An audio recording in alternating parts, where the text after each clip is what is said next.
Guys, तो आज हमारा फिज़िक्स का पहला चैप्टर हम लोग शुरू करने जा रहे हैं, विच इज़ टर्निंग फोर्सेस। यहाँ पर हम फोर्सेस के बारे में पढ़ेंगे, टॉर्क के बारे में पढ़ेंगे, मोमेंट ऑफ फोर्स यानी कि यही टॉर्क, और बहुत सारी चीज़ें फोर्स से रिलेटेड पढ़ेंगे। एक शॉट में कंप्लीट करेंगे इस चैप्टर को। फिज़िक्स का पहला हमारी तरफ से बहुत अच्छे से प्यारे से नोट्स बनाए गए हैं आपके लिए। चलिए फटाफट से इस लेक्चर को शुरू करते हैं।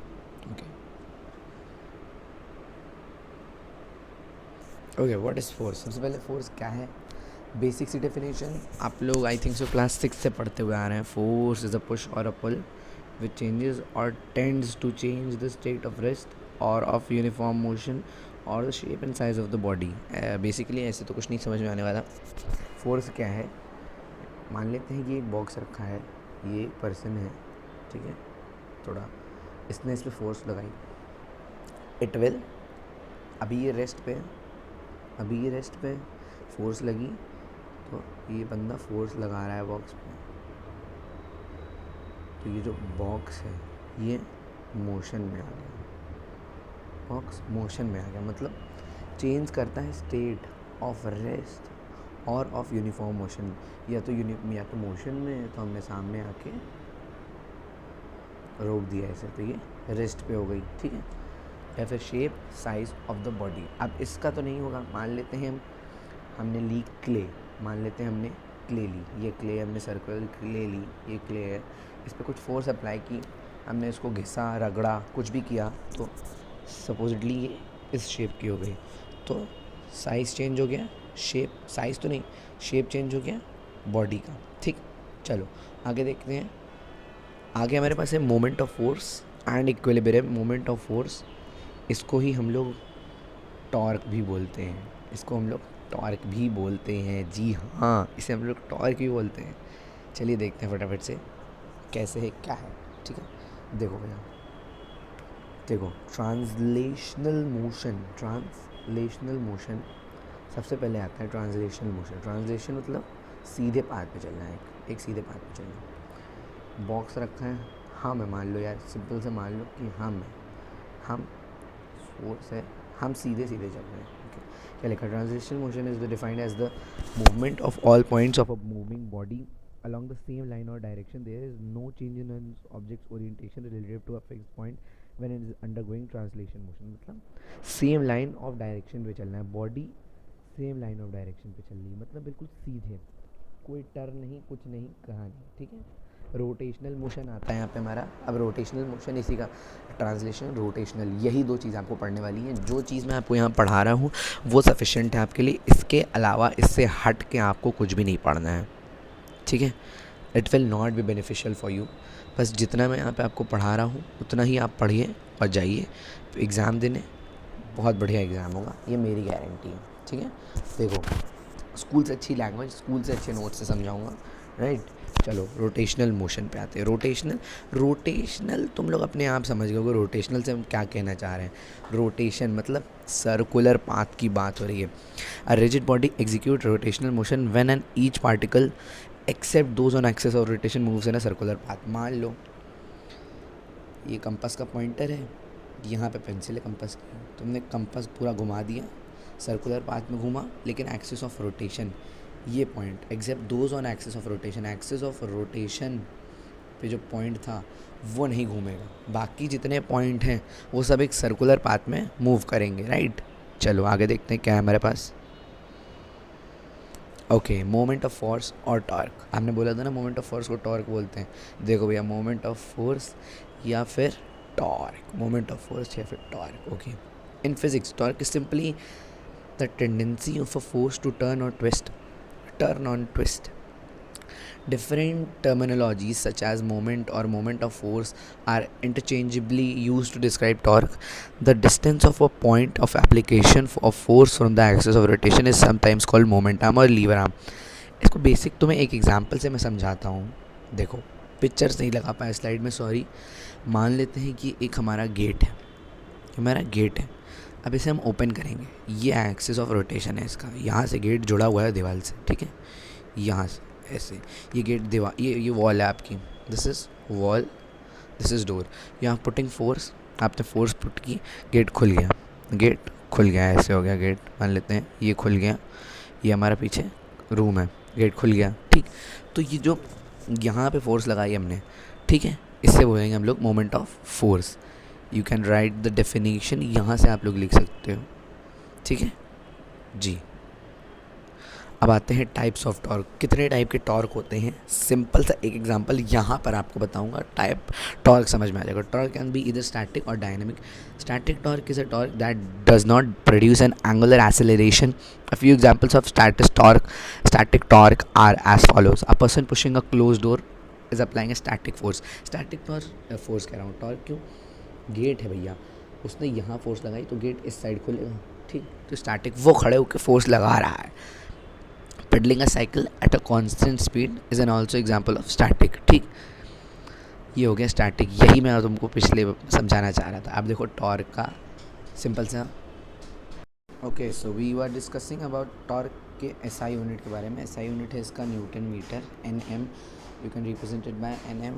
M will be small, n will be capital, which is Newton meter. Formula क्या है टॉर्क के लिए, टॉर्क फाइंड करने के लिए force into perpendicular distance F into D. Torque कुछ इस तरीके से रिप्रेजेंट किया जाता है, थोड़ा सा गलत बन गया मुझसे, sorry. Let me show you how torque is, this is torque F into D. Okay, this is the formula for the torque, force into perpendicular distance. जो हमने फोर्स लगाई इंटू परपेंडिकुलर डिस्टेंस, फोर्स ऐसे लगाई, distance perpendicularly, ठीक है। जो कुछ भी है, जहाँ से भी फोर्स लगा रहे हो, जहाँ से डिस्टेंस है ना, वहाँ पे ये फॉर्मूला सिंपली पुट कर देंगे। मोमेंट्स, यानी कि कितने टाइप के मोमेंट्स हैं, मोमेंट्स ऑफ फोर्स कितने टाइप के, एक तो होता है क्लॉकवाइज मोमेंट्स, एक होता है एंटी क्लॉकवाइज मोमेंट। अब हमें ये बताने की ज़रूरत नहीं क्लॉकवाइज और एंटी क्लॉकवाइज में क्या होता है, बेसिक ले लेते हैं। क्लॉक, ये मान लो ये एरो ऐसे घूम रहा है, इट विल बी क्लॉकवाइज, ठीक। हमने फोर्स इसे यहाँ, अब हमने इसको यहाँ पुश करा, it will be anti clockwise, right. So ये मुझे समझाने की ज़रूरत नहीं है, यू शुड नोट इट। ये चैप्टर बहुत इजी है, मार्क्स गेनिंग चैप्टर है। एक बार फॉर्मूला देख लो फिर से, एफ इंटू डी। अब हम न्यूमेरिकल करने जा रहे हैं, torque is equals to F into D से ही न्यूमेरिकल होगा, ठीक है। चलो, ओके, इक्विलिब्रियम ऑफ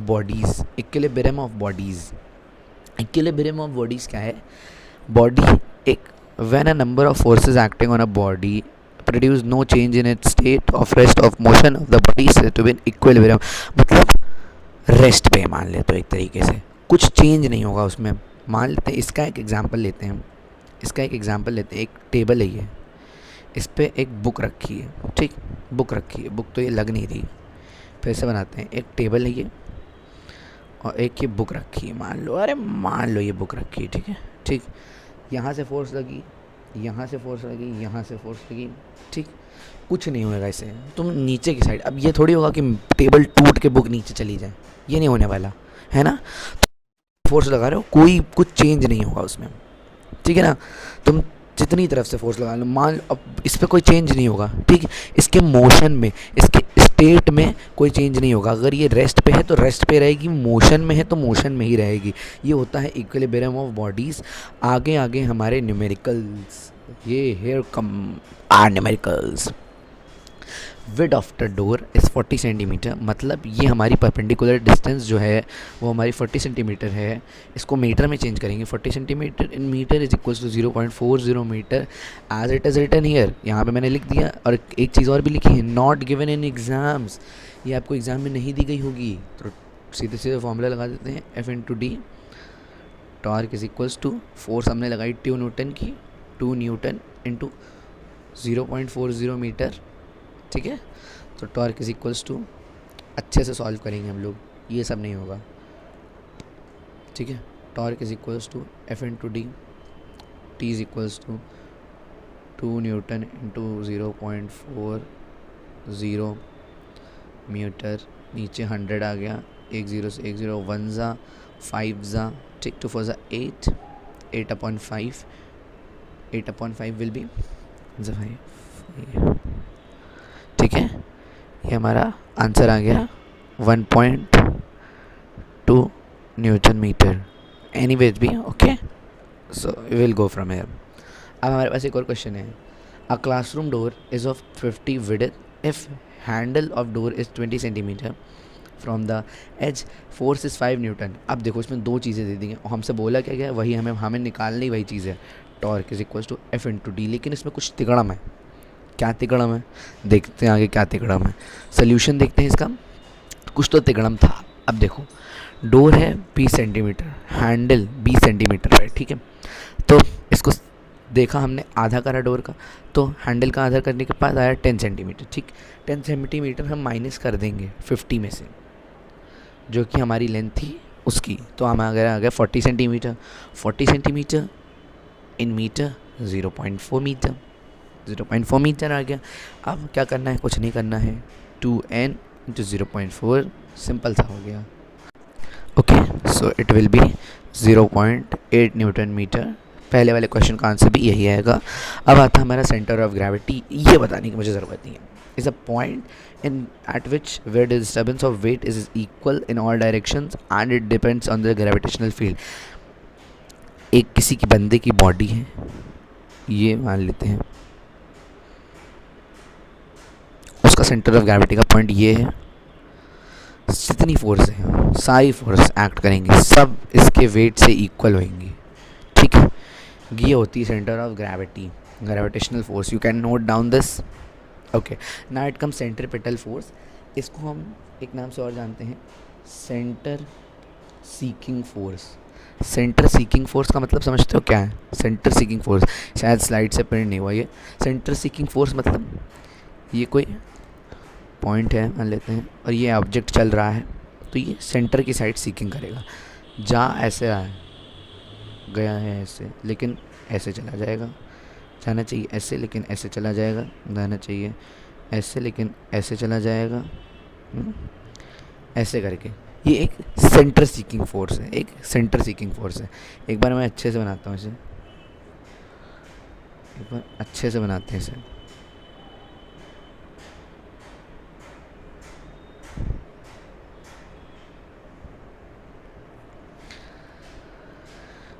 पॉइंट से पॉइंट, पॉइंट से पॉइंट, पॉइंट से पॉइंट, पॉइंट से पॉइंट, पॉइंट से पॉइंट, सेंटर सीकिंग फोर्स मतलब सेंटर की तरफ खींच रहा है, ये इस पॉइंट की तरफ ऑब्जेक्ट को अट्रैक्ट कर रहा है, तभी इसे बोलते हैं हम लोग centre seeking force, centre seeking force, ठीक है। अब इसकी अपोजिट है सेंट्रीफ्यूगल फोर्स, इसकी अपोजिट है सेंट्रीफ्यूगल फोर्स। सेंट्रीफ्यूगल फोर्स में क्या होता है, ये आउटवर्ड डायरेक्टेड फोर्स है, मतलब सेंटर से आउटवर्ड डायरेक्टेड। वो चाह रही हाँ तुम ऐसे ना हो ऐसे चले जाओ, हाँ तुम ऐसे ना हो ऐसे चले जाओ, हाँ तुम ऐसे ना हो ऐसे चले जाओ, हाँ तुम ऐसे ना हो ऐसे चले जाओ, है ना। आउटवर्ड डायरेक्टेड फोर्स है। कौन सी डायरेक्टेड फोर्स है? Outward directed force. एक बार इसकी डेफिनेशन देख लो, ये इंपॉर्टेंट है थोड़ी सी। Outward directed fictitious force exerted on a body while moving on a circular path, on a circular path. Okay, for today's session it is okay. मैंने एक स्लाइड और भी बनाई थी जिसमें थैंक यू सब लिख के रखा था, लेकिन वो नहीं है, सो थैंक यू। अगर आपको ये वीडियो अच्छा लगा तो हमारे वीडियो को लाइक करके चैनल को सब्सक्राइब कर दो, और अपने फ्रेंड्स के साथ इस वीडियो को शेयर भी करना प्लीज़। सब्सक्राइबर बढ़ाओ जल्दी से, हमें और मोटिवेशन मिले ऐसे वीडियोस बनाने का। और नेक्स्ट हमारा आने वाला है नेक्स्ट हमारा आएगा केमिस्ट्री का सेकंड चैप्टर। जी हाँ, केमिस्ट्री का second chapter chemical bonding. We will going to start chemical bonding, और ये वीडियो कल आपको मिल जाएगा, कल मिलेगा chemical bonding. Okay, thank you guys, bye bye, till then take care.